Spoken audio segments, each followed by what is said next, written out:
The term 잭슨홀 meeting appears frequently in economic news these days.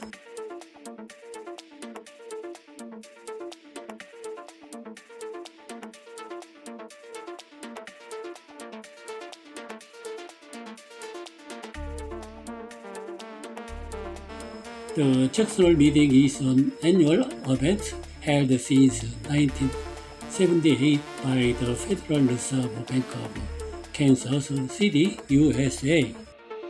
In 잭슨홀 in Teton National Park, Wyoming, USA.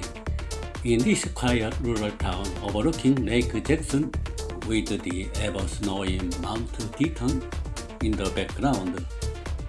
Every year at the end of August, governors of central banks and Nobel laureates in economics are located in this quiet village.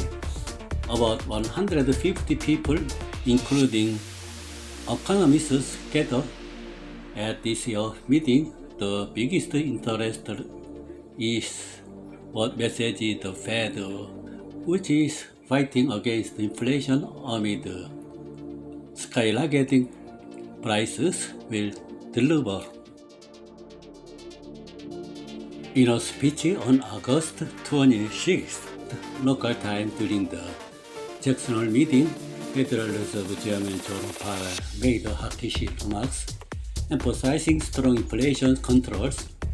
He said the central focus of the Fed's decision on the key rate is to bring inflation back to 2%, stressing the need to curb inflation, the largest in 40 years.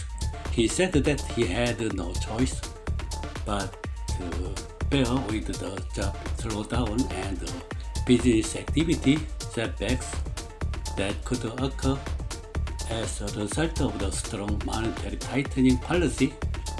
He also said that he would implement a strong and swift policy to ease demand. He also said the Fed had failed to stop inflation from sticking in the past and said this time we will act decisively.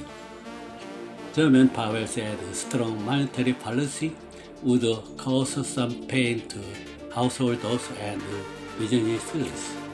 Inflation load in July is welcome, he said, but he said that it is hard to say that inflation has subsided.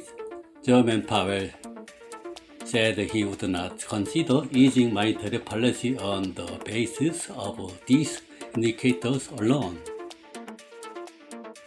The New York Stock Exchange plunged 3 major indices at once, with the Nasdaq plummeting nearly 4% due to Chairman Powell's hawkish remarks. On that day, the New York Stock Exchange produced a typical Black Friday as large tech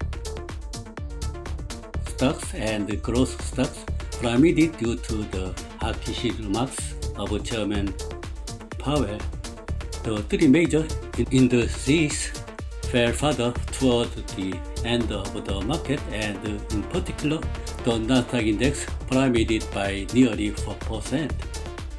The Dow Jones Industrial Average fell 1,008.38 points, or 3.03% from the battlefield.